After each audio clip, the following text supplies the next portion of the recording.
Good morning, good afternoon, and good evening, everybody. Thank you for tuning in to another Super Tease video. And Xal'atath must have blessed the Shadow Priests in the War Within. The two hero talents that are now playable on the Alpha are absolutely astonishing, and we're going to be showing you exactly what they're going to be bringing you in the next expansion to start getting your taste buds salivating for how juicy and amazing the Shadow Priest is going to be. So the first hero talent tree is the Void Weaver. This one is my personal favorite, but some of the new animations on the Archon are definitely worth waiting for and checking out. What the Void Weaver is going to give to you, as we get some dots out here onto the targets, is that after you channel your Void Torrent, you're going to be able to summon in a massive crater of a void on the ground, and that void is just going to slowly get bigger as you continue to attack the target, enveloping anything that comes near it and just totally erasing it from existence. It's a very satisfying animation. I am sure that it is going to be more than powerful in Mythic Plus. It's going to be powerful probably in arenas. It's probably going to be powerful in battlegrounds. It's absolutely going to destroy anybody that comes close to it if you're able to ramp it up to any extent. And you can see we already have the Void Torrent available. It gives you move casting Void Torrent on top of that, so you can shoot the power of the literal void and empower your Mind Blast to become the Void Blast, which you can see shoots out those purple lasers towards the target. This is a very visually satisfying, numerically satisfying rotation and hero talent to be diving into, and this is really just the first of the two, but I think you can start to see why this one is my favorite. There are, of course, other benefits as well. As I've said, you can either get the Entropic Rift to slow enemies by 80%, so that void will just consume them. They won't be able to escape it. It's going to keep them in place. Or you can do move casting Void Torrent if you really think that you're going to need to kite. Now, of course, in PvP, it's kind of hard to kite, so I'm thinking this 80% snare is going to be really powerful. Of course, the Void Blast is going to make Mind Blast a lot more of a satisfying ability to use, enhancing more of the Mind Blast talents in the baseline tree if it's one of your favorite spells. You get flat-out damage increases to your Vampiric Touch and Shadow Word Pain. You're going to have Shadow Word Death consuming absorb shields from your target and dealing up to 300% extra damage to them, granting you 5 insanity. And there are some trash mobs and dungeons that have shields, so switching over to this when you realize you're in one of those dungeons is going to be important. But also in PvP, there's a ton of classes that have absorbs, mage shields, monk shields. There's a lot of absorbs in PvP, and you're able to eat away at those quite rapidly. The other option is the Void Empowerment, which means that when you summon an Entropic Rift, it's going to grant you 1 charge of the Mind Devourer. Darkening Horizon, Void Blast is going to increase the duration of your Entropic Rift. That's what I mean by continuing your attacks, keeping that void going, and consuming all the targets around it. You can go Depths of Shadows. Shadow Word Death has a high chance to summon a Shadow Fiend for 5 seconds. Chances increased against lower health targets. Or you can play what I was, which is the Void Wraith, which is transforms your Shadow Fiend into a Void Wraith that just casts a Void Flay, dealing up to 50% additional damage, dealing more damage to high health targets. So this is more of an execute oriented talent. This is more of a, an initiating burst type of talent. So a lot of gameplay options there. You also can consider that the Void Wraith can't be kited like a Mindbender or a Shadow Fiend would with melee attacks. So I love the theory crafting and the play arounds that you've got in this talent tree. The Void Heart, while Entropic Rift is active, your shadow damage just gets increased. Void Infusion, Void Blast generates more insanity.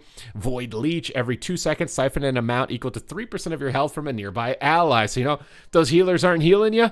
You can just heal yourself for them if you want to go for that. Or Embrace the Shadow. You absorb 3% of all magic damage taken, and absorbing shadow damage heals you for 100% of the amount.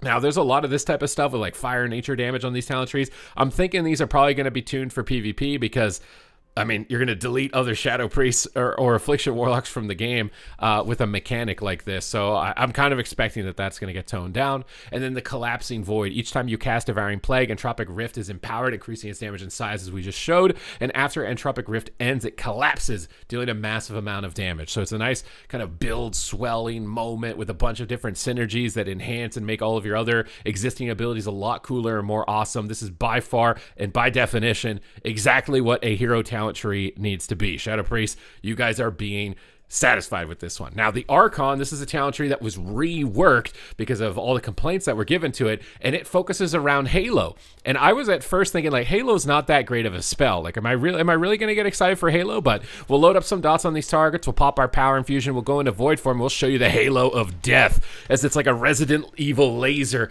cascading out and then rebounding like a boomerang back into us multiple times. So it's just going to be shredding any enemy that touches it as it goes in and out, doing massive amounts of cleave and AoE damage, which obviously you like if you like getting top of the damage meters. So it's going to be a very satisfying build in that sense.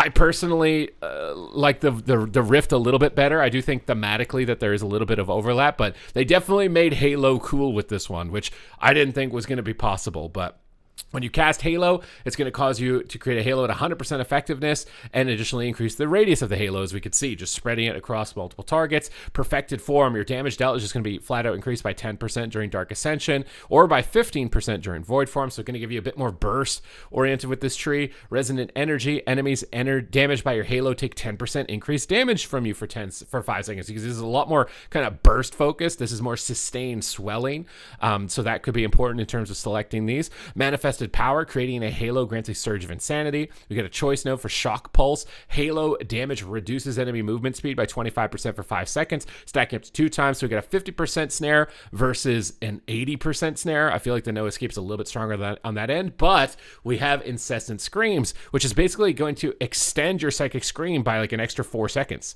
You can get like a 10-second fear, because you're going to fear the target, summon a little mirror image of yourself. I can show you it right here. You're going to fear the target. You'll summon in a mirror image of yourself, which will then fear the target again, extending that fear. And obviously in PvP, it's going to be reduced slightly, but getting a double fear. If somebody instantly trinkets, you might fear their trinket with this mechanic. So there's a couple of outplays. Also, if you're trying to fear somebody off of a flag and capturing it in a battleground, they trinket and then the image re-fears them. There could be some interesting moments there for that. Word of Supremacy is just going to flat out give you 5% more stamina on your Powered Fortitude. Unfortunately, this probably is going to pigeonhole some Shadow Priests into having to play this for raid buffs, because 5% extra stamina is nothing to scoff at. So I'm a bit worried about this becoming like a mandatory hero talent tree in those, and also even possibly for like battlegrounds when you got a lot of people you're buffing and giving stamina to. The other option for that is that you can increase the duration of your dispersion by 2 more seconds. Now obviously if you're pressing it late in PvP, you're probably dead anyways. It doesn't matter if it lasts 2 seconds longer, but this 5% stamina component could actually be problematic, I think, in terms of your overall selection between these trees. Empowered Surges increases the damage done by your Mind Flay Insanity, and Mind Spike Insanity, increasing the healing done by your Flash Heals affected by Surge of Light. Obviously this is shared with another talent tree for the priest, but this one focuses more on the burst abilities, like the Mind Spike Insanity, building up your burst damage during the Halo, and this one focuses on the Mind Blast and more kind of sustained oriented spells. So there's definitely a focus between the two of them. Energy Compression, Halo damage and healing can just get flat out increased by 30%, really good with lots of targets to hit.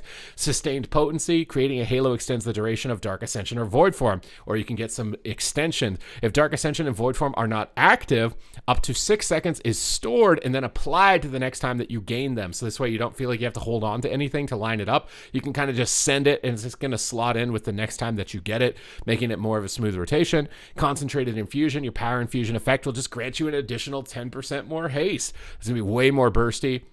Energy Cycle, consuming Surge of Insanity has a 100% chance to conjure shadowy apparitions. So you're going to get a really big burst of just all of this coming out at the same time when you Halo. And Divine Halo, Halo now centers around you and returns to you after it reaches its maximum distance, healing allies and damaging enemies each time it passes. So you do get the healing benefit as well. So a little bit of team utility amidst all of that chaos. I have to say that I really, really like these talent trees for Shadow Priest specifically. I think they're really cool. They're very visual. They slot in really effectively. They're enhancing a lot of abilities in meaningful ways with different components. I think the biggest gripe could likely be the raid buff here with the 5% stamina, and having to be the Shadow Priest that gets that, even though you want to be a Void Weaver in a raid situation, might be a little bit of a frustrating pain point for some people. That would be my main point of feedback right now. Balancing these, I think it's going to be a nightmare because they seem, they're buffing so many spells at the same time. So I don't know, man. I'm wishing them the best in terms of balancing these because they seem really fun. They seem crazy good. It's making me want to re-roll to a Shadow Priest. I made a video about the Death Knight if you missed that one because they're getting a lot of crazy stuff. I'll have it linked at the end of this. But if you want to make sure that you're staying up to date with news related to World of Warcraft, educational, entertaining content, make sure to smash that subscribe button. Your support is greatly appreciated.